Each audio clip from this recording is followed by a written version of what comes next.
কলকাতা জনকণ্ঠ, গ্রাম ও শহরের মেলবন্ধন। পার্লামেন্টের নির্বাচন গোটা দেশ জুড়ে গতকাল 4 দফা ভোট শেষ হয়েছে, আরো 3 দফার আছে।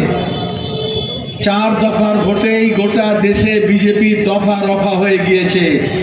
যারা বলছিল 400 পার, এখন দেশের লোক বলছে মোদীকে 30 পার, আর বিজেপি আর 400 বলছে না।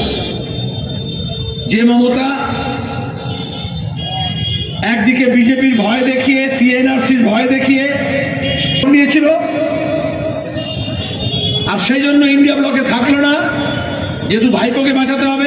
চুরি করেছে, লুট করেছে, কয়লা পাচার কাণ্ডে, শিক্ষক নিয়োগের দুর্নীতিতে, 100 দিনের কাজের টাকায়, ঘরের টাকায়, কালভার্টের টাকা,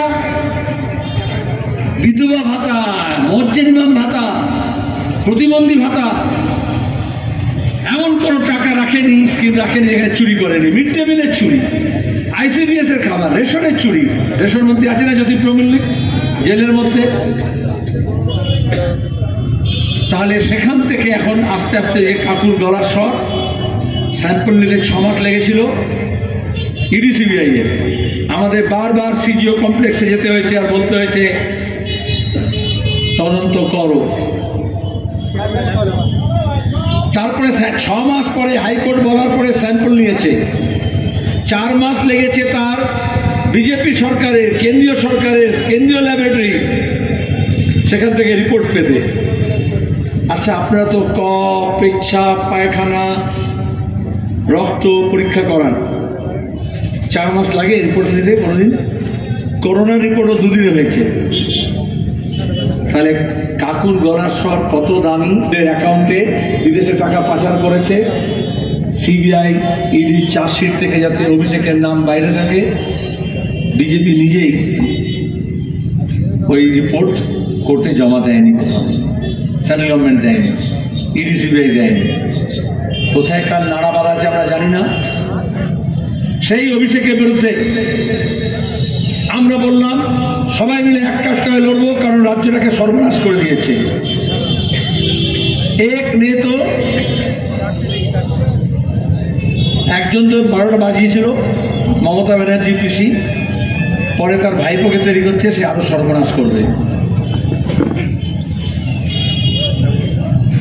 আপনাদের এমএলএ, আইএসএফ এর নেতা, আমার পরম স্নেহভাজন, কয়েক মাস আগে, তখন ভোটের কোনো কিছু গল্প হয়নি, আমরা টিভি 9-এ দেখলাম আর আরো চ্যানেলগুলোতে দেখলাম, বললো ডায়মন্ড হারবারে আমি লড়বো। আমরা বললাম তথাস্তু। সব মিডিয়া আমাদেরকে জিজ্ঞেস করলো, না কোনো আলোচনা হয়নি, আমি তো এখনো দাঁড়াইনি, কিন্তু কেউ যদি দাঁড়াতে চায় অভিষেকের বিরুদ্ধে, তাহলে আমরা পিছপা হব না, আমরা সমর্থন করব। অধীর বাবুর সঙ্গে যখন প্রথম আমার আলোচনা শুরু হলো, কারণ আমরা বলেছিলাম বিজেপি আর তৃণমূলের বিরুদ্ধে রাজ্যের সবাইকে এক কাটটা করতে হবে। ভাঙনের মানুষের জানা উচিত অনেক মিথ্যা প্রচার হচ্ছে, অনেক গুজব হচ্ছে। আমি সব কথা বলতে এসেছি, আবার সবটা বলাও যায় না। কিছু কিছু থাকে যেগুলো ব্যক্তিগতভাবে আলোচনা হয়, কিন্তু পাবলিকলি অধীর বাবুর সঙ্গে কথা শুরু আমার হলো যে ডায়মন্ড হারবারে নওশাদ সিদ্দিকী বলেছে অভিষেকের বিরুদ্ধে দাঁড়াবে, তাহলে সেখান থেকে শুরু হোক। অধীর বাবু বললেন আমরা সমর্থন করবো, শুধু নয় আমরা দুজনে গিয়ে প্রচার করবো ওখানে। তখনও কংগ্রেস বামের সঙ্গে কোনো সমঝোতা হয়নি, তখনও বামফ্রন্টের সঙ্গে বৈঠক হয়নি। দিল্লিতে অন্য অনুষ্ঠানে একটা দেখা হয়েছিল, কারণ আমরা চাইছিলাম রাজ্যের মানুষের কাছে একটা বার্তা যাক ঐক্যের। আমাকে সাংবাদিকরা বারবার জিজ্ঞেস করলেন কি হচ্ছে, কে কোথায় লড়বে, কি হবে। আমরা বললাম যেমন দর্জি কাপড় সেলাই করে, ওই রকম আমরা ঐক্যটাকে সেলাই করছি, স্টিচিং টুগেদার। কঠিন কাজ, দুটো হাতা সমান হতে হবে, ঝুল ঠিক হতে হবে, কলার ঠিক হতে হবে, আবার ট্রায়াল দিতে হবে, কঠিন কাজ তো, কিন্তু সেটা আমরা করছিলাম ধৈর্য ধরে। প্রথম সমস্যা ছিল কংগ্রেস বলছিল গত বিধানসভা আপনারা জানেন আইএসএফ থাকলে আমরা থাকবো না, আর আইএসএফ বলছিল কংগ্রেস থাকলে আমরা থাকবো না। আমরা বললাম এটা দেশের নির্বাচন, গোটা দেশ, পার্লামেন্ট, মোদীকে দিল্লির গদি থেকে সরালে। আর ওরা কি বলছে, শুধু মোদী না, একটা ব্যক্তি না, ব্যক্তি হলে তো মমতা ম্যানেজ করে নেয়। যেমন বাজপেয়ীকে মালপোয়া খাইয়েছিল, যেমন আদবানির মানুষ পুত্রী হয়েছিল, যেমন এখন সেদিন বলেছে, কালকে বলেছে না মাছ রান্না করে খাওয়াবো মোদীকে, ওটা ভালো পারে।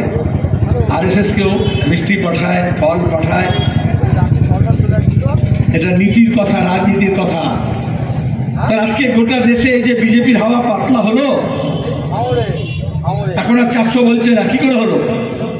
সিপিএমের জন্য, আইএসএফের জন্য, টিএমসির জন্য, আমার জন্য, নওশাদ সিদ্দিকের জন্য, অভিষেকের জন্য, কোন একটা ব্যক্তি, কোন একটা দল? গোটা দেশের মানুষ এদেশের গণতন্ত্রকে বাঁচিয়ে রাখতে চায়, এদেশের ধর্মনিরপেক্ষতাকে বাঁচিয়ে রাখতে চায়, এদেশের সংবিধানকে বাঁচিয়ে রাখতে চায়, এদেশে আইনের শাসন চায়। এই যে বুলডোজার রাজনীতি হচ্ছে, এই যে লাভ জিহাদের নাম করে ওই যে কে গরু খায় কে ছাগল খায় এই নিয়ে যে মারামারি, মব লিঞ্চিং, একলাখকে খুন করলো, জুনেদকে খুন করলো। আর এই যে এখানে গোটা মুখ্যমন্ত্রী, প্রধানমন্ত্রী বলছেন এই ভোটের শেষের দিকে এসে প্রচারে যে মুসলমানরা হচ্ছে বহিরাগত। এটা আরএসএস অনেক আগে থেকে বলছে। আপনার মনে আছে পার্লামেন্টে রাজনাথ সিং এর সঙ্গে আমার ঝামেলা হয়েছিল, সারাদিন পার্লামেন্টে আলোচনা স্তব্ধ ছিল, কারণ আরএসএসরা বলছিল 1200 সাল কা গোলামি, মানে যখন থেকে মুসলমান এসছে দেশে তখন থেকে নাকি দেশটা গোলাম হয়ে গেছে। এটা ভুল ইতিহাস। আমরা বলি 190 বছরের গোলামি, যখন থেকে ইংরেজ এসছে, পলাশির যুদ্ধ হয়েছে আমাদের পলাশির প্রান্তরে, ট্রাইবের খঞ্জরে, যখন বাঙালির খুনে রাঙা হয়েছে, তখন থেকে আমাদের দেশ পরাধীন হয়েছে। এটা নীতির লড়াই। তাহলে এই ভোটটা শুধুমাত্র সাধারণ একটা নির্বাচন না, এটা হচ্ছে অসাধারণ নির্বাচন। এটা একটা ইডিওলজিক্যাল ফাইট, মতাদর্শের লড়াই। সেই মতাদর্শ কার সঙ্গে কার? কারণ আরএসএস তার জন্মলগ্ন থেকে বলেছে 3টে শত্রু, 1 মুসলমান, 2 খ্রিস্টান আর 3 কমিউনিস্ট। আর এই জন্যই কখনো নান, কখনো মিশনারিদের উপর হামলা হয়। গোটা দেশে মুসলমানদেরকে প্রথমে বললো বাংলাদেশি, তারপরে বললো রোহিঙ্গিয়া, তারপরে বললো জিহাদি, এখন বলছে বহিরাগত, দ্বিতীয় শ্রেণীর নাগরিক করতে চায়। তাহলে পার্লামেন্টের নির্বাচন মানে দেশের নীতি নির্ধারণ। দেশের নীতি নির্ধারণ যখন হবে, তাহলে নীতিগতভাবে অনেককে এক কাটটা হতে হবে। কংগ্রেসের সঙ্গে আমাদের অনেক বিরোধ আছে, অনেক লড়াই লড়েছি আমরা, স্বাধীনতার আগে, স্বাধীনতার পরে, কারণ দুটো আলাদা মত, আলাদা পথ। স্বাধীনতা আন্দোলনের সময় গান্ধীবাদের সঙ্গে মার্ক্সবাদীদের ঝগড়া ছিল। কি নিয়ে ঝগড়া? দেশটা স্বাধীনতা লড়াই হবে, অহিংস পথে হবে না সহিংস পথে হবে। কিন্তু লক্ষ্য যদি এক থাকে, পথ যদি আলাদা হয়, তাও কোথাও না কোথাও গিয়ে মিলবে এক জায়গায়। তাহলে লক্ষ্যটা ছিল ইংরেজকে তাড়ানো, দেশটাকে স্বাধীন করা। আর আরএসএস এর বিরুদ্ধে, কারণ আরএসএস মনে করতো ইংরেজ এসে মুসলমান শাসন থেকে মুক্তি দিয়েছে, মুঘল শাসন থেকে মুক্তি দিয়েছে, সিরাজউদ্দৌলা শাসন থেকে মুক্তি দিয়েছে, এই জন্য ইংরেজের গোলামি করতে হবে। এজন্য আরএসএস কখনো স্বাধীনতা আন্দোলনে অংশগ্রহণ করেনি। আর আমরা যারা অংশগ্রহণ করেছিলাম, মত পথ নিয়ে তফাৎ ছিল। রামকৃষ্ণ পরমহংসদেব বলেছেন, যত মত তত পথ। এই যে আমি যদি ঘটকপুরে যাই, মোড়ে ঘটকপুর বাজারে, তাহলে বাসন্তী দিক থেকে আসছে, সোনারপুর দিক থেকে আসছে, তাহলে কলকাতার দিক থেকে আসছে, বাংলার দিক থেকে আসছে। পথ আলাদা হতে পারে, কিন্তু যদি লক্ষ্যটা থাকে ঘটকপুরে পৌঁছবো, তাহলে সেখানে একটা জায়গায় মানেতে চৌরাস্তায় গিয়ে তো মিলবে। তো এই জন্য আমরা বলেছিলাম গোটা দেশে বিজেপি বিরোধী শক্তিকে এক কাট্টা করতে হবে। এই জন্য ইন্ডিয়া ব্লক হলো। তখন মিডিয়া আর আরএসএস চিৎকার করলো, কেন ইন্ডিয়া ব্লক? আমরা বললাম কারণ দেশটাকে বাঁচাতে হলে সবাইকে এক কাট্টা হতে হবে। আচ্ছা ধরুন এই খোদানা খাস্তে আগুন লেগে যায়, গরমকালে তো হয়তো আগুন লাগে, দমকল আসতে দেরি হয়, পুলিশ আসতে আরো দেরি হয়। পুলিশ যদি টাকা কামাই না থাকে তাহলে আসে না, অনেক পরে আসে। তাহলে প্রথমে তো পাড়ার ছেলেরা সব নেমে যায় আগুন নেভাতে। ডান পিঠে কিছু ছেলে থাকে, যান পরোয়া না করে পানি জল যাই বলুন নিয়ে চলে আসে। তখন কি কেউ বিরোধ করে যেটা কে পানি বলছে আর কে জল বলছে, ঝগড়া করে এটা নিয়ে? তখন কি কেউ বলে কে সিপিএম, কে কংগ্রেস, কে আইএসএফ, কে তৃণমূল, কে বিজেপি, কে মোহামেডান, কে ইস্ট বেঙ্গল, কে মোহনবাগান? তখন দেখতে হয় কারা আগুন নেভাচ্ছে।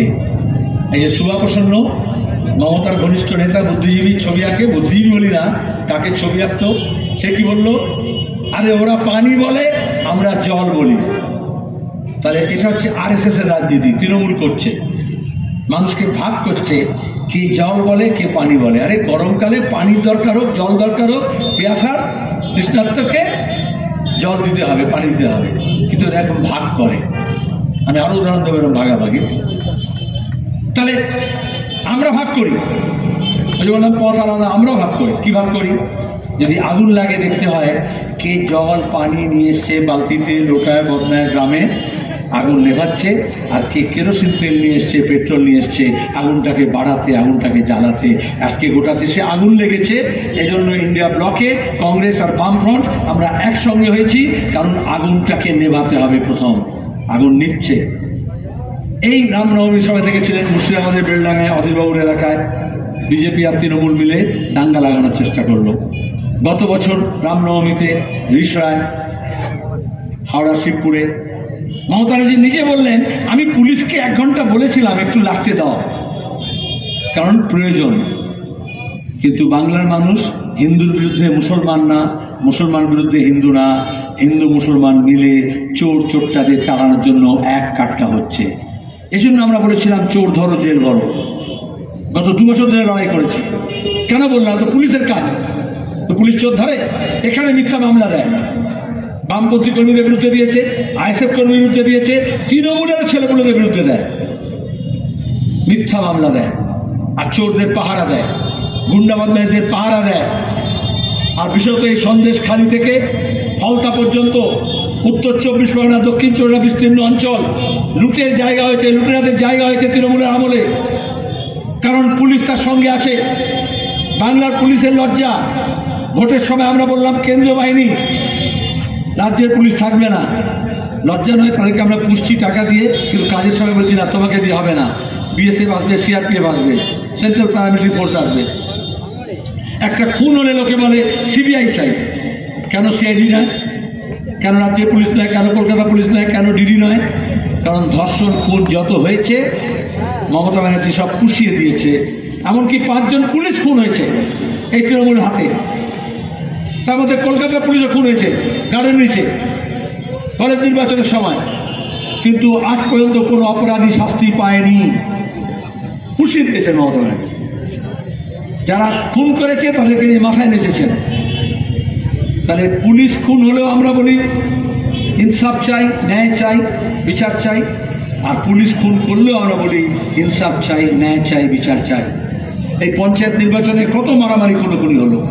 বাংলা পুলিশের আরেকটা লজ্জা, মমতা ব্যানার্জি পুলিশ মন্ত্রী, তিনি বললেন যে বেঙ্গল পুলিশ চলবে না, ওয়েস্ট বেঙ্গল পুলিশ চলবে না, কলকাতা পুলিশকে দিয়ে করতে হবে। বাড়ি দিলেন না এলাকাটা। তারপরে নিজে পুলিশ মন্ত্রী স্বীকার করলেন তো যে পশ্চিমবঙ্গের পুলিশ অপদার্থ, খুন খারাপে আটকাতে পারছে না, দাঙ্গা হাঙ্গামা আটকাতে পারছে না। এবার কলকাতা পুলিশকে বলছি, এখানে অনেকে আছে, you have to redeem your prestige. তোমারও মান মর্যাদা চলে যাচ্ছে। এখানে দাঁড়িয়ে রাতে থানায় তৃণমূলের গুন্ডা বদমাইশ এসে মিটিং করবে, রাতের অন্ধকারে আমাদের ঝান্ডা খুলে নেবে, আর পুলিশকে দিয়ে ভয় দেখাবে, আর মিথ্যা মামলা করবে। এইখানে আমি বসেছিলাম, আইএসএফ এর কর্মী এসে আমাকে বললো আমরা আপনার জন্য কাজ করতে চাই, আপনাদের জন্য, কিন্তু পুলিশের ঝামেলাটা দেখে নেবেন তো। কেন বলবে? তার মানে গণতন্ত্র নেই? কেন গণতন্ত্র নেই? এই যে আমি দাঁড়িয়ে আছি, আমি 2টো পায়ের ওপর দাঁড়িয়ে আছি, তাই তো? একটা পা হলে অসুবিধা হতো, হয় না? অসুবিধা হতো। এরকম আমাদের দেশ দাঁড়িয়ে আছে 2টো পায়ের ওপর। সংবিধান ঠিক করে দিয়েছে, একটা হচ্ছে গণতন্ত্র, আর একটা হচ্ছে ধর্মনিরপেক্ষতা, সেকুলার ডেমোক্রেসি। তাহলে আরএসএস কি করলো? মোদিকে গুজরাটে মুখ্যমন্ত্রী করলো 2 দশক আগে। তারপরে গণহত্যা হলো, ওই যে বিলকিস বানু কেস জানেন, ওই যে কংগ্রেসের এমপি এহসান জাফরিকে পুড়িয়ে মারলো, ওই যে কুতুবুদ্দিন আনসারিকে আমি নিয়ে এসে পাকসা কেসে তিলজালা রেখেছিলাম, ওখানে যখন ওকে থাকতে দিচ্ছে না। কেন? কারণ ওটা বিজেপি আরএসএস বললো এটা হচ্ছে হিন্দু রাষ্ট্রের পরিকল্পনা রূপায়িত হচ্ছে। রাজস্থান গুজরাতের বর্ডারে আমি নিজে গিয়েছি, সেখানে সাইনবোর্ড লাগিয়ে দিয়েছিল ওয়েলকাম টু হিন্দু রাষ্ট্র ল্যাবরেটরি, যাতে ধর্মনিরপেক্ষতার নীতি কিভাবে শেষ করা যায় মোদিকে দিয়ে সেটা করিয়েছিল। আর মমতাকে দুর্গা সাজিয়ে তৃণমূল কংগ্রেস ভেঙে পশ্চিমবঙ্গে গণতন্ত্র কিভাবে শেষ করা যায় তার ল্যাবরেটরি তৈরি করেছিল। ওই যে পঞ্চায়েতে ভোট দিতে দেবে না, পোলিং দিতে দেবে না, পোস্টার লাগাতে দেবে না, মুখে লুকোপ্লাস লাগিয়ে রকম মমতা বলেছিল, ঝান্ডা লাগবে না, এমনকি কে কোথায় পোস্টার লাগাচ্ছে সেটাও পারবে না। পুলিশকে দিয়ে হাজার হাজার মিথ্যা মামলা, 85,000 বাম কর্মীদের এসে মিথ্যা মামলা করেছে। ওই যে অনুব্রত বলতো না পানি কেস দিয়ে দে, গাঁজা কেস দিয়ে দে, কেন বলতো? আর পুলিশ সেটা করেছে। হাইকোর্টে আমরা গিয়েছি, হাইকোর্ট থেকে অর্ডার বার করেছি। গত বছর এপ্রিল মাসের পর থেকে কোন পুলিশ অফিসার যদি এনডিপিএস কেস দেয় তাকে হাইকোর্টে ডেকে নিয়ে গিয়ে আমরা কান মলা খাওয়াবো, তারপর থেকে আর এনডিপিএস কেস দেয় না। যদি দেয় সোজা কথা আমাদেরকে বলবেন। কোচবিহার থেকে কাকদ্বীপ পর্যন্ত হাজার হাজার ছেলের ভবিষ্যৎ নষ্ট করেছে, পুলিশ শাস্তি পাবে। আর যে বলেছিল গাঁজা কেস দাও সে এখন তিহার জেলে আছে, অনুব্রত মণ্ডল। তাহলে এই যখন লড়াই, সেই চেষ্টাই করেছিলাম। কংগ্রেস একটা পুরনো দল, গোটা দেশে লড়ছে। এখানেই আমাদের একমত যে গণতন্ত্র, ধর্মনিরপেক্ষতা, সাংবিধানিক ব্যবস্থা। দেশে আগুন লেগেছে, আগুন নেভানোর জন্য চলে একসঙ্গে হও। যেমন গ্রামে আগুন লাগলে কেউ দেখে না কে কোন দল করে, কে বিয়ে বাড়িতে ডেকেছে, কে ডাকেনি, সেরকম দেশে আগুন লাগলেও এগুলো দেখার কথা নয়। কে কাকে ডেকেছে, কে কাকে ডাকেনি, তখন সবাইকে এক কাট্টা হতে হয়। পশ্চিমবঙ্গে আমরা বললাম বিজেপি আর তৃণমূলের বিরুদ্ধে আমরা লড়বো। আইএসএফ গত বছর ব্যাঙ্গালোরে যখন মিটিং হলো ইন্ডিয়া ব্লকে, আপনারা সবাই জানেন, আমাদের লোকজন বলছিল কি হলো, সীতারাম ইয়েচুরি আর মমতা ব্যানার্জি একসঙ্গে চলে গেলেন। কাগজে মিডিয়া খুব লিখছিল। আমরা বললাম এটা কোনো দেশে নির্বাচনী সমঝোতা না, এক একটা রাজ্যে এক এক রকম অবস্থা, সেরকম হবে। মমতা বলছিল ভোটে আসন সমঝোতা করে নিন, কে নেতা হবে, প্রধানমন্ত্রী হবে ঠিক করে নিন। আমরা বলেছিলাম নেতা না, দেশে এখন নীতি দরকার, নেতার অভাব নেই, পাড়ায় পাড়ায় নেতা আছে, নীতির দরকার। আর দ্বিতীয় বলেছিলাম কোনো জাতীয় স্তরে আসন সমঝোতা হবে না, এক একটা রাজ্য, মণিপুর একরকম, কেরালা একরকম, বিহার একরকম, মহারাষ্ট্র একরকম, গুজরাট আর একরকম, পশ্চিমবঙ্গ আর একরকম, সেখানকার বাস্তবতা অনুযায়ী আসন সমঝোতা হবে। সবাই মেনে নিল। আইএসএফ তখন কি বললো, যারা এখানে আইএসএফ করেন তাদেরকে বলছি পরিষ্কার, আগে কখনো আমি বলিনি, মিডিয়াতে গিয়ে বলল যারা ইন্ডিয়া ব্লকে থাকবে তাদের সঙ্গে আমরা থাকবো না। চাপ বাবা, কংগ্রেস বলছিল আইএসএফ থাকলে আমি আসবো না, আইএসএফ বলছিল কংগ্রেস থাকলে আমি আসবো না। দুজনকে বোঝানো হলো যেটা দেশের নির্বাচন চলে একসঙ্গে যাই, বলে ইন্ডিয়া ব্লকে যদি কেউ থাকে, আরে বাপু ইন্ডিয়া ব্লক দেশের জন্য হচ্ছে, কেন বললে? একেবারে টেলিভিশন চ্যানেলে বসে বললো। কারা বলছিল? আরএসএস সবচেয়ে বেশি ভয় পেয়েছিল প্রথমে, আরএসএস, বিজেপি। তখন তারা এনডিএ তৈরি করার চেষ্টা করলো নতুন করে। মোদী বললেন, মমতা ভয় পেয়েছিল, বললো সীতারাম ইয়েচুরি সব ঠিক করে নিচ্ছে, রাহুল গান্ধী সব ঠিক করে নিচ্ছে। নীতিশ কুমার ইন্ডিয়া ব্লক থেকে চলে গেল, মমতা ব্যানার্জি ট্রেন থেকে নেমে গেলেন। আমি সেই দিন নওশাদ সিদ্দিকী বলেছিলাম, এসব কথা কেউ বলে যে দেশের রাজনীতিতে কে কোথায় যাবে, পার্লামেন্টে, দিল্লিতে, দেশ বাঁচানোর জন্য, তার জন্য পশ্চিমবঙ্গের রাজনীতি ঠিক হবে? পশ্চিমবঙ্গে আমরা বিজেপি তৃণমূলের বিরুদ্ধে লড়ছি, আমরা বিজেপি তৃণমূলের বিরুদ্ধে লড়ব। তারপরে দাঁড়িয়ে যখন আসন সমঝোতা শুরু হলো, আমরা বাম ফ্রন্টে আলোচনা করলাম, কংগ্রেসের সঙ্গে আলোচনা করলাম, আইএসএফ এর সঙ্গে আলোচনা করার জন্য সব লিস্ট আছে হোয়াটসঅ্যাপে, সব ফোন কল আছে। বিমান বাবু বামফ্রন্টের চেয়ারম্যান হিসেবে 2 মাস ধরে ফোন করছেন, আইএসএফ এর থেকে কোনো বার্তা আসেনি। আমি নওশাদ সিদ্দিকীকে হোয়াটসঅ্যাপ করছি যে সব আসন সমঝোতা হয়ে যাবে, তোমরা কোন আসন লড়বে একটু জানাও, কথা বলো। কোনো রিপ্লাই হয়নি, সালাম আলাইকুমের ওয়ালাইকুম আসসালামও হয়নি, সব হোয়াটসঅ্যাপের লিস্টে আছে। এখানে এসে গুজব ছড়ালে হবে? তাহলে মাঝখানে কেউ ছিল?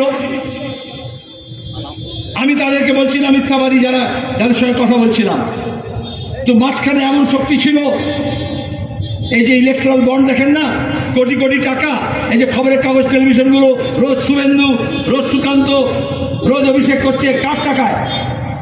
টেলিভিশন চ্যানেলের স্ক্রিন একটাই মালিক, কোম্পানিরও, আপনিও টিভির মালিক, কিন্তু আপনার টিভির মধ্যে জোর করে স্ক্রিনটাকে ভাড়া নিয়ে নিয়েছে অর্ধেকটা বিজেপি, অর্ধেকটা তৃণমূল। আর সেখানে দাঁড়িয়ে রোজ দেখাচ্ছে বাইনারি, বিজেপির সঙ্গে তৃণমূলের ঝগড়া হচ্ছে। মাঠে ময়দানে লড়াই কি হচ্ছে? আপনারা মুর্শিদাবাদে দেখেছেন, 3 দফার ভোট দেখেছেন, 4 দফার ভোট দেখেছেন, কৃষ্ণনগরে দেখেছেন, রানাঘাটে দেখেছেন, বর্ধমানে দেখেছেন, দুর্গাপুরে দেখেছেন, আসানসোলে দেখেছেন, বোলপুরে দেখেছেন, বীরভূমে দেখেছেন। কার সঙ্গে কার লড়াই হচ্ছে? এটা কি পাড়ার পথতলা ঝগড়া? কোথায় বিজেপি? বিজেপি নিজে মনে করছে পাতলা হয়ে গিয়েছে। গোটা দেশে লড়াই হচ্ছে, মিজোরামে, মণিপুরে, আসামে, বিহারে, মহারাষ্ট্রে, গুজরাটে, কারণ দেশের নির্বাচন। মমতা এখানে বলছে আমি ইন্ডিয়া ব্লকের নাম দিয়েছিলাম, আর তিনি আগেই নিজের ভাইপোকে বাঁচানোর জন্য ইন্ডিয়া ব্লক থেকে নেমে গেছেন। এখন কালকে আবার বলছেন। আমি বললাম, সেদিন বলেছিলাম, আইএসএফকে বলেছিলাম, প্রেস কনফারেন্সে বলেছিলাম যে দেখো বাপু, হাওড়া থেকে যখন কোনো ট্রেন ছাড়ে দিল্লির জন্য অনেক লোক ওঠে। আমি তো টিটি নই, সবার টিকিট আমরা চেক করি না প্যাসেঞ্জার হিসেবে, কিন্তু সবাই দিল্লি যায় না। কেউ বর্ধমানে নেমে যায়, কেউ আসানসোলে নেমে যায়, কেউ ধানবাদে নেমে যায়, কেউ পাটনায় নেমে যায়। তো মমতা ব্যানার্জি ওরকম যেই বাংলার সীমানা পেরিয়েছে আপনি স্রুত করে নেমে গিয়েছেন, তাহলে আমি কি করব? সে তো নিজে নেমে গেল। কেন নামলো? কারণ ভাইপোকে সিবিআই এর চার্জশিট থেকে বাঁচাতে হবে। এই তৃণমূলের নেতারা যারা মস্তানি করছে তাদেরকে বলে দিচ্ছি, মমতা ব্যানার্জি কারোর জন্য না, নিজের ভাইপো আর ভাইপো বউয়ের জন্য। সোনা পাচার কাণ্ড, চন্দন কাঠ পাচার, জঙ্গল সাফ করে দেওয়া, সমস্ত রকমের স্কিমের টাকা চুরি, শিক্ষক নিয়োগের দুর্নীতি, আর এই সব টাকা কিভাবে ভাইপো আর ভাইপোর বউয়ের অ্যাকাউন্ট থেকে বিদেশে গিয়েছে সব ডকুমেন্টস ইডি সিবিআইকে দেওয়া হয়েছে, সব দেওয়া হয়েছে।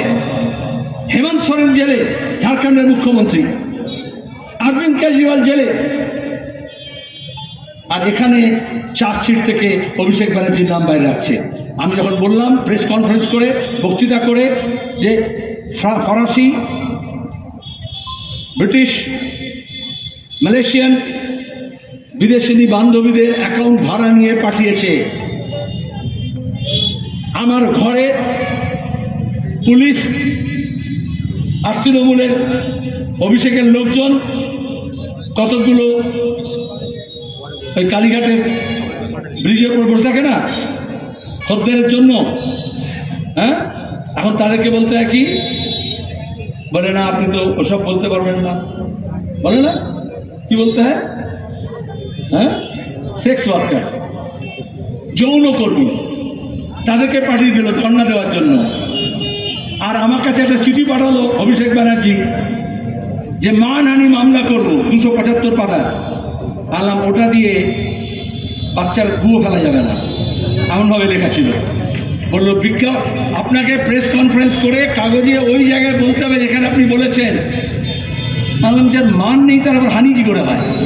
আজ পর্যন্ত মামলা করেনি, করতে পারে না। আমি চেয়েছিলাম মামলা করুক, তাহলে হাইকোর্টে গিয়ে এটা ইডি সিবিআই জমা দিচ্ছে না, আমি বলতাম হুজুর দেখুন এই ডকুমেন্টস আছে। সাহস হয়নি, কিন্তু পেছনের দরজা দিয়ে বিজেপি আর তৃণমূল তারা কলকাঠি নাড়লো যে অভিষেকের বিরুদ্ধে যাতে কেউ লড়াই না করে। বিজেপি ছাড়লো, ক্যান্ডিডেট দিচ্ছিল না। আর নওশাদ সিদ্দিকী বললেন আমার পারিবারিক অসুবিধা আছে, আমার ব্যক্তিগত অসুবিধা আছে, আমি স্বীকার করি, না থাকতেই পারে। আমি যে ভোটে দাঁড়ালাম না দাঁড়ালাম, আমার তো পরিবারের সাথে কথা বলতে হয়েছে, আমার তো পার্টিতে কথা বলতে হয়েছে। সে বলল আমি যতক্ষণ না কথা বলছি নিজেরা তখন তো জানাবো না, আমরা আলোচনা করে যাচ্ছি। অন্যদিকে 22টা আসন আলাম পাগল নাকি, 42টা আসনের মধ্যে 22টা আসন, সেখানে কেটে বললো 17টা, তাহলে নট সো সিরিয়াস। বিমানদা বললেন 17টা আসন, তাহলে কংগ্রেসকে কি দেবো, বামফ্রন্টকে কি দেবো 42টার মধ্যে? এটা তোমরা প্রথমবার লড়ছো, এটা জানা দরকার। এই প্রথম বামফ্রন্ট কংগ্রেসের সঙ্গে পার্লামেন্ট নির্বাচনে আসন সমঝোতা করেছে, এই প্রথম বামফ্রন্ট অন্য কোনো দলের সঙ্গে আসন সমঝোতা করেছে, নাহলে আমরা 42টা আসনে 42টায় লড়ি বরাবর। তাহলে সেখান থেকে আমাদের কংগ্রেসকে ছাড়তে হবে। ওরা বললো 10, 12টা, 14টা চেয়েছিল, 12টা বললো, আমরা বললাম 10। বাকিটা বামফ্রন্টের নেতাদের সঙ্গে কথা বললাম, আমি ওকে সরাসরি জানালাম লিখিতভাবে, বিমানদা বললেন লিখিতভাবে, ওরা লিখিতভাবে দিয়েছিল 8টা আমাদের দিতেই হবে। সত্যি কথা, লাস্টে আমরা বললাম দেখো তুমি ডায়মন্ড হয়ে লড়ো, আর 4টি আসন আমাদের কাছ থেকে নাও, সিপিএম দেবে নিজের কোটা থেকে, তোমাদের পছন্দ মতো লিস্ট যে 8টা দিয়েছো তার মধ্যে থেকে 4টে দেবো। তাহলে 5টে হলো। বিকাশবাবুকে বিশ্বাস করো, বিকাশবাবু কথা বললেন, বিকাশ ভট্টাচার্য কথা বললেন। আচ্ছা, এটা কোনো আবদার হতে পারে? এই যে আমরা সৃজনকে ক্যান্ডিডেট করলাম, ছাত্র আন্দোলনের নেতা, আমি যে বিশ্ববিদ্যালয়ে পড়েছি সেই বিশ্ববিদ্যালয়ে পড়েছে, গড়ে পিঠে তৈরি করেছি, আমাদের কাছে সবাই সমান। আমার কাছে আমরা বেশি দিন রাজ্যে থাকবো না, কিন্তু এই রাজ্যটাকে রক্ষা করতে হবে, চোরদেরকে তাড়াতে হবে, দুষ্টদেরকে শাস্তি দিতে হবে, আমাদের শান্তি ফিরিয়ে আনতে হবে, আমাদের উন্নয়ন ফিরিয়ে আনতে হবে, আমাদের শিক্ষা, স্বাস্থ্য, আমাদের রাস্তাঘাট, নিকাশি, হাসপাতাল সব ঠিক করতে হবে। কারা করবে? এই জন্য মীনাক্ষী, এই জন্য সৃজন, এই জন্য প্রতিকূল, এই জন্য নওশাদ সিদ্দিকী, এরকম নতুন প্রজন্মের ছেলে মেয়েদের দেখলে আমার চোখ উজ্জ্বল হয়ে যায়।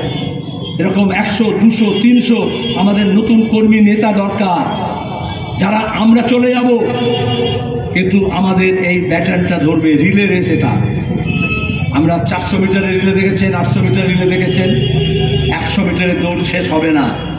তাহলে যাতে আমার ব্যাটনটা আমি সৃজনকে দিয়ে যাই, সুজনের ব্যাটনটা যাতে সে প্রতিকূলকে দিয়ে যায়, হ্যাঁ, আমরা যাতে মীনাক্ষীর হাতে দিয়ে যাই, এরকম আমি নিজে মনে করেছিলাম নওশাদ সিদ্দিকীকে। আমরা এই যে নেতৃত্ব তৈরি হচ্ছে, যৌথ নেতৃত্ব, তার মধ্যে অনেক যোগ্য, মার্জিত, শিক্ষিত, যুক্তি, গর্ব হয় বিধানসভায় যখন সে কাজ করে। এখানে তাকে ঢুকতে দেওয়া হচ্ছিল না, এখানে তাকে আটকাচ্ছিল। যখন জেল দিল, প্রথম কলকাতার বুকে রাজনৈতিক মিছিল, প্রথম বামফ্রন্ট, আইএসএফ এবং কংগ্রেস। তার আগে কংগ্রেস কোনোদিন আসেনি, নির্বাচনের সময় আসতে চায়নি। আমরা নওশাদ সিদ্দিকীর মুক্তির দাবিতে এখান থেকে অনেকে গিয়েছিল, আইএসএফ থেকে, আমরা মৌলালি থেকে মিছিল করলাম, রামলীলা ময়দান থেকে কলকাতা ধর্মতলা পর্যন্ত। কংগ্রেসও এলো, আমরা বললাম এটা গণতন্ত্র বাঁচানো। যেদিন নওশাদ সিদ্দিকী জেল থেকে বেরোলো, আমি সেখানে গিয়ে গর্বের সঙ্গে দাঁড়িয়ে দেখলাম যে সে লড়ে ফিরছে। সে নির্বাচনে নাও দাঁড়াতে পারত। আমাকে একজন জিজ্ঞেস করলো, না বেশি কথা বলবো না, আমি সাফ কথা বলি, আপনি জানেন। পার্লামেন্টে দাঁড়িয়ে এই সৌগত রায়, এই কাকলি যখন টাকা নিয়েছিল, বলেছিলাম না এরা চোর, বলেছিলাম। বিজেপিকে সরাসরি বলেছিলাম দাঙ্গাবাজ। নোটবন্দির সময় বলেছিলাম মোটা ভাইরা শুভেন্দু সবচেয়ে বেশি টাকা কামিয়েছে। এজন্য अमित शाह और ममता ठीक करेছিল मोहम्मद सेलिम যাতে पार्लामेंटे ना आसे। আমি বলেছিলাম पार्लामेंटे आप अगर संसद में बोलने नहीं दोगे हम सड़क से बोलेंगे, लेकिन हम बोलेंगे।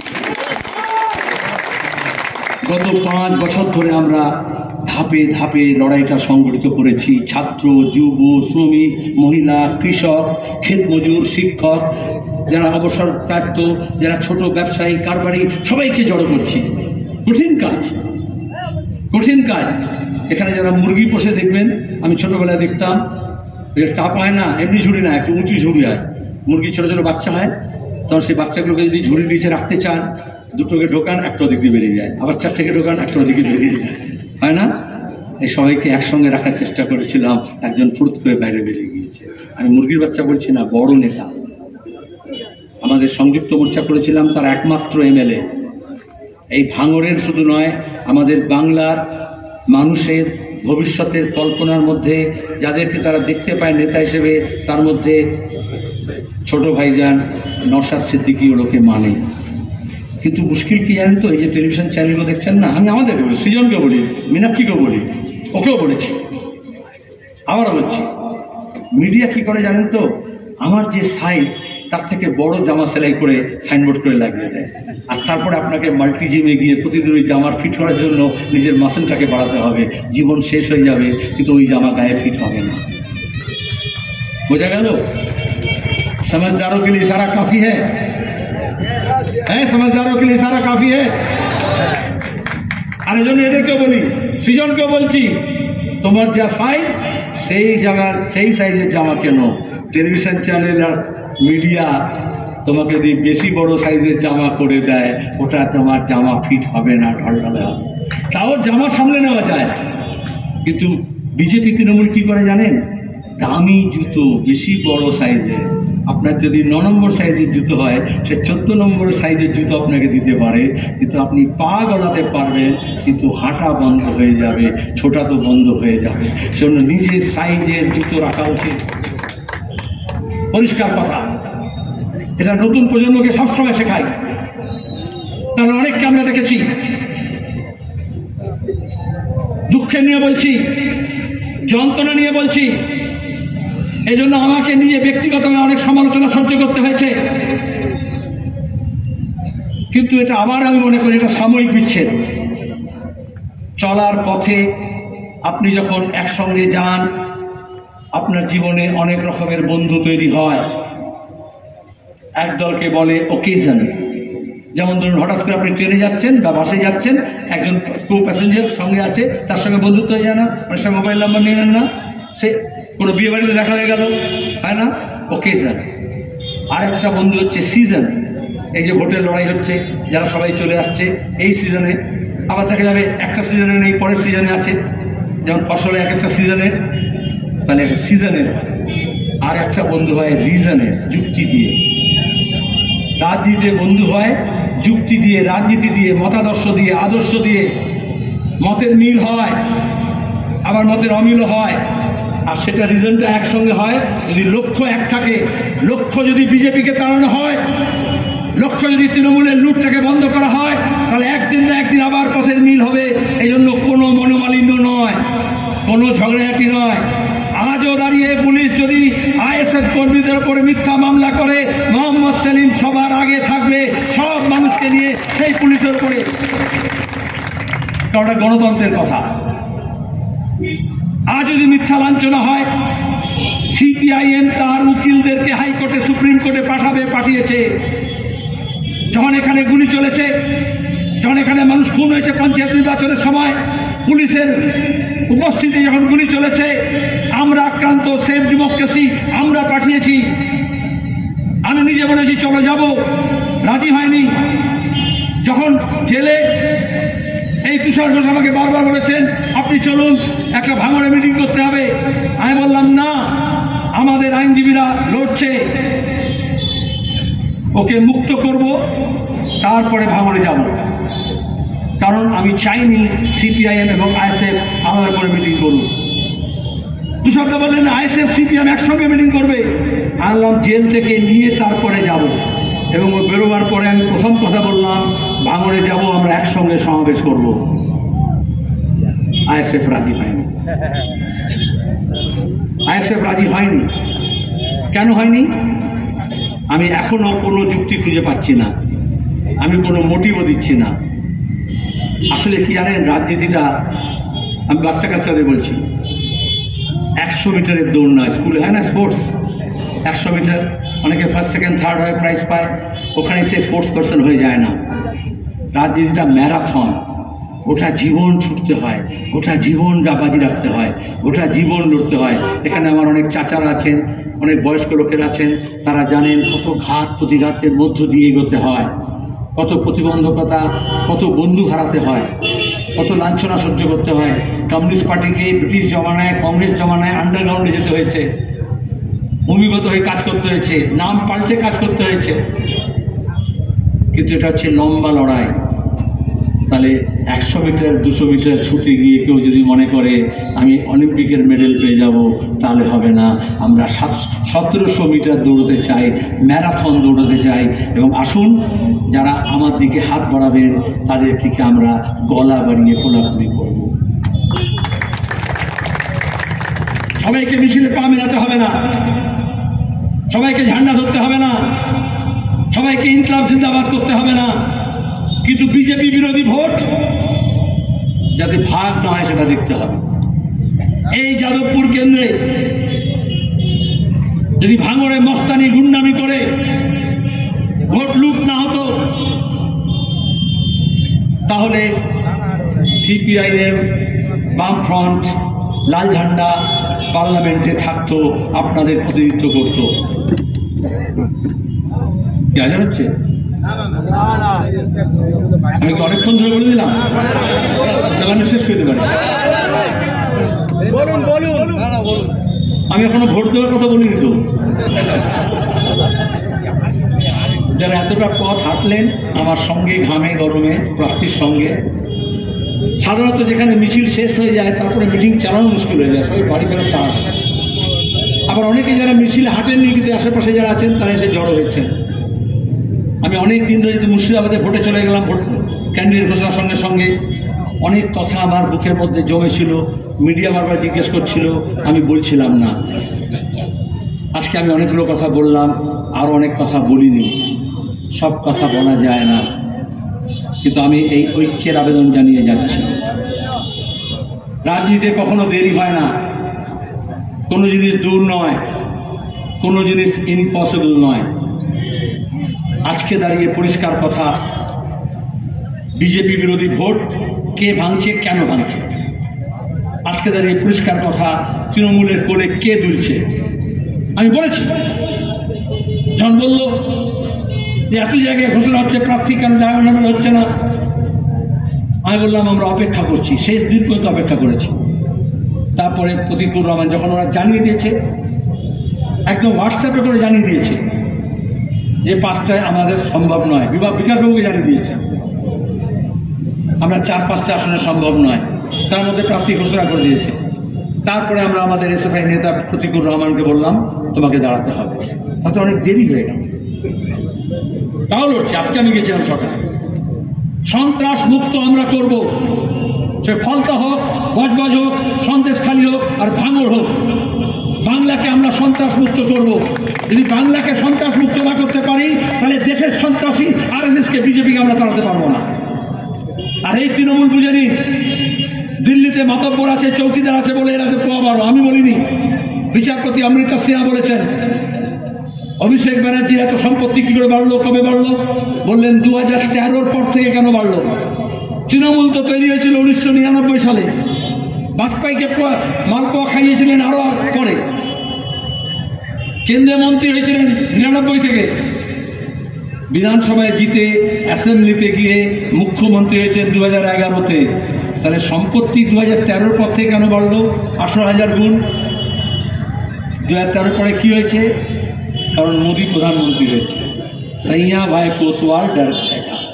এখানে আপনার থানার আইসি ওসি যদি মস্তান গুন্ডা স্মাগলারের বন্ধু হয় তাহলে বেড়ে যায় না, দাপট বেড়ে যায় না?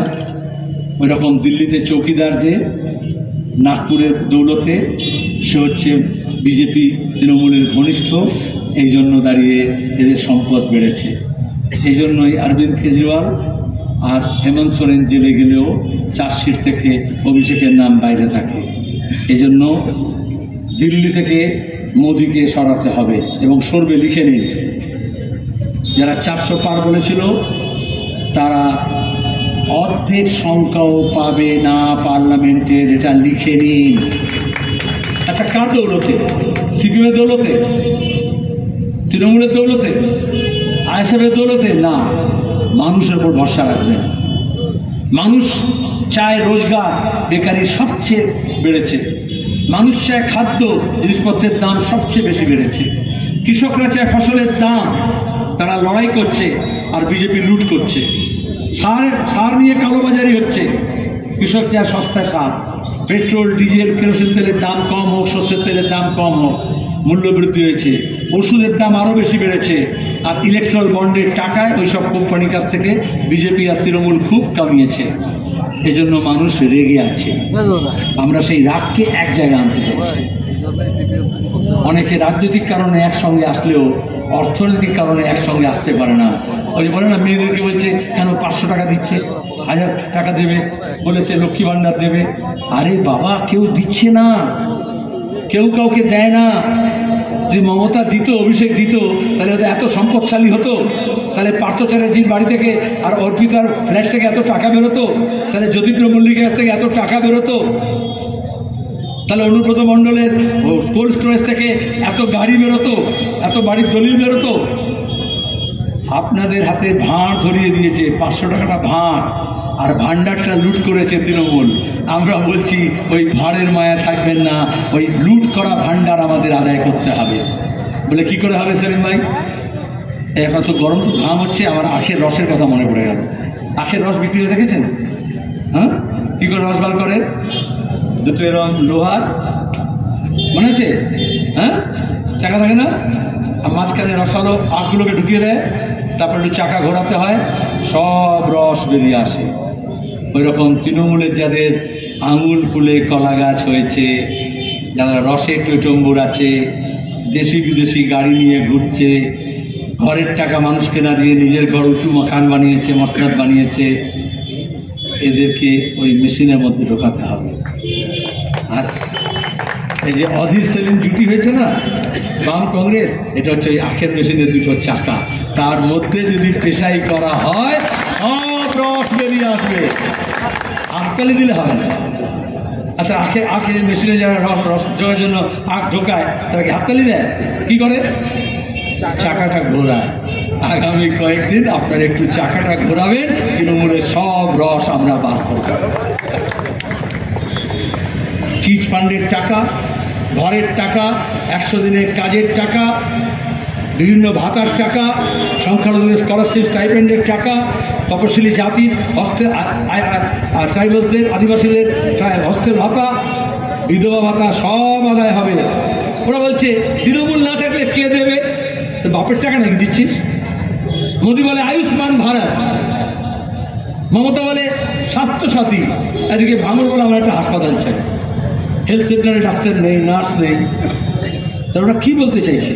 করোনার সময় কবরস্থান পায়নি মানুষ, শ্মশান পায়নি, লাশ ভাসিয়ে দিয়েছে। আজ পর্যন্ত মোদি মমতা বলেনি কত লোক মরেছে। লকডাউন করেছিল, পরিযায়ী শ্রমিকরা রাজ্যে আসবে, মমতা বলল করোনা এক্সপ্রেস ঢুকতে দেবো না, লাঠি ঢাল দিয়ে পুলিশকে দাঁড় করিয়ে দিয়েছিল। ঘরের ছেলে ঘরে ফিরতে পারছিল না, কারখানা বন্ধ, কাজ বন্ধ, অথচ ঘরে ফিরতে পারবে না। কারা লড়েছিল? গোটা দেশে লাল ঝান্ডা শক্তি, রেড ভলেন্টিয়ার, আমরা মানুষের পাশে দাঁড়িয়েছিলাম। আজকে দাঁড়িয়ে আপনাদের কাছে আবেদন, সৃজন ভট্টাচার্য হচ্ছে সেই রকম একজন রেড ভলেন্টিয়ার, যে আপদে বিপদে আপনাদের সঙ্গে থাকবে। আর মুর্শিদাবাদে কিরম ভোট হয়েছে বুঝেছেন তো? আমি ভোট দিতে বলছি না, ভোট করাতে হবে। মাঝখানে তৃণমূল বলবে পুলিশ আছে, আমরা সব ভোট লুট করব। মন্দবাজি, এটা পঞ্চায়েত নির্বাচন নয়। এই যে রাজ্যের পুলিশদের দেখছেন না, পরিষ্কার কথা, কোনো পুলিশ বুথের মধ্যে ঢুকতে পারবে না, নির্বাচন কমিশনের অর্ডার। বাইরে থেকে লাইন ম্যানেজ করবে, আর বাইরেও সেন্ট্রাল ফোর্স নিয়ে সেখানে ঘোরানো হবে। একটা বুথেও রাজ্যের পুলিশ ঢুকবে না। সিভিক ভলেন্টিয়ারের কোনো কাজ নয় ভোটের সম্পর্কে। আর তারপরে যদি কেউ মনে করে যে বুথের মধ্যে ঢুকে রংবাজি করব, মুর্শিদাবাদে দেখেছেন তো, এটা হচ্ছে রং কাস্তে হয়, আর এটা দিয়ে গলা ধাক্কাও দেওয়া হয়, গর্দানের মধ্যে চেপে ধরা হয়। जो बक्सा बदलने आएगा उसका नक्शा बदल कर रख दिया जाएगा। ওদের দুপুকুনি বেড়েছে, এখন লোক দেখাবে, গুজব করবে, কিন্তু আপনাকে বলবো একসঙ্গে থাকবেন। যদি ভাগ হয়ে যান তাহলে আবার সন্ত্রাস চেপে পড়বে, আবার পুলিশের মাতব্বরি বেরোবে, আবার ওই ভাড়া করা গুন্ডা বদমাইশরা আসবে। আমি বলি, শাহজাহান যখন ধরা পড়ল, অভিষেকের কাছে শওকত মোল্লা আর জাহাঙ্গীর গেল, দাদা আমাদের কি হবে? বলে তোদের কিছু হবে না। বলে আপনি তো শাহজাহানকেও তাই বলেছিলেন, কিন্তু তাকে তো রাখতে পারলেন না। আসলে কি হয় জানেন তো, এই শওকত, জাহাঙ্গীর, শাহজাহান, এদেরকে মমতা ব্যানার্জি RSS এর পরিকল্পনা অনুযায়ী ব্যবহার করেছে। গুন্ডামি, মস্তানি, লুট, রাহাজানি। টাকা খেয়ে নিল পার্থ, টাকা খেয়ে নিল অনুব্রত, টাকা খেলো জ্যোতিপ্রিয় মল্লিক, কিন্তু পার্থ ভৌমিক আর তার অভিষেক আর তার টাকা খাটাচ্ছে কে? শাহজাহান। তার মস্তানি করছে কে? শওকত মোল্লা। তার দালালি করছে কে? জাহাঙ্গীর। এটা আরএসএস এর পরিকল্পনা। গোটা দেশে তাহলে কি বলবে? এই দেখো রোহিঙ্গা, এই দেখো বাংলাদেশি, এই দেখো জিহাদি মুসলমান, এই দেখো এরা দাঙ্গাকারী। কারণ বাজপেয়ী বলে দিয়েছে, মমতা থেকে মালপোয়া খাইয়েছিল, মুসলমানরা এরকমই হয়। আর আমাদের হিন্দু ভাই বোনদেরকে তাদের মনের মধ্যে বিষ ঢোকানো হলো, এটা মুসলমানরা করছে। করলো মমতা। আর হেজাব পরে কয়েকটা মৌলবীকে সঙ্গে নিয়ে একটু লা ইলাহা ইল্লাল্লাহ মুহাম্মাদুর রাসূলুল্লাহ বলে, এখনো পড়ে না, একটু উর্দু শায়রি করলো, ব্যাস বিজয় বললো দেখো মমতাজ। তাহলে যে একটা মমতার বিরুদ্ধে হওয়া উচিত সেটা মমতাজের বিরুদ্ধে হলো, যে একটা তৃণমূলের বিরুদ্ধে হওয়া উচিত সেটা মুসলমানদের বিরুদ্ধে হলো, ভাগাভাগি হয়ে গেল। আজকে দাঁড়িয়ে সেই মুসলমানরা বুঝেছে, মালদার মুসলমান, মুর্শিদাবাদের মুসলমান বুঝেছে, নদিয়ার মুসলমান বুঝেছে, বীরভূমের মুসলমান বুঝেছে, বর্ধমানের মুসলমান বুঝেছে, হুগলির মুসলমান বুঝছে, হাওড়াও বুঝবে, উত্তর 24 পরগনা বুঝবে, দক্ষিণ 24 পরগনা বুঝবে। আর যেদিন মুসলমান বুঝবে সেদিন আমার তপশিলি ভাই, আমার আদিবাসী ভাই, যারা মমতার ওপরে রাগ না করে মুসলমানদের দেখে বিজেপির কোলে গিয়েছে, তারা ফিরছে আবার লাল ঝান্ডার কোলে, লাল ঝান্ডার মিছিলে। আর তাতেই যেখানে যাচ্ছি হাজারো মানুষের জমায়েত হচ্ছে, দেখছেন আপনি। যারা সোশ্যাল মিডিয়া করে, এখন তো মিডিয়াও দেখাচ্ছে, যে মিডিয়া দূরবীন দিয়ে সিপিএমকে দেখতে পাচ্ছিল না মমতার কথায়, এখন সিপিএম ছাড়া কোনো খবর হয় না। মমতা আর বিজেপি সিপিএমকে গাল না দিয়ে পানি খায় না। এটা সিপিএম এর মুরদ না, আপনাদের মুরদ।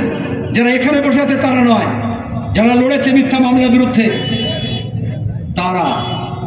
তার মধ্যে যারা পরিশ্রান্ত হয়নি, ক্লান্ত হয়নি, বিভ্রান্ত হয়নি, লোভে পড়েনি, এদিক ওদিক যায়নি, তারা জড়ো হয়েছে। আমাদের অনেক পুরনো বন্ধু এসছেন, যারা মাঝখানে হতাশ হয়েছিলেন, ভয় পেয়েছিলেন, সন্তুষ্ট হয়েছিলেন, সেই ভয় কেটে আসছে। আর অনেক নতুন প্রজন্মের ছেলে মেয়েরা এসছে।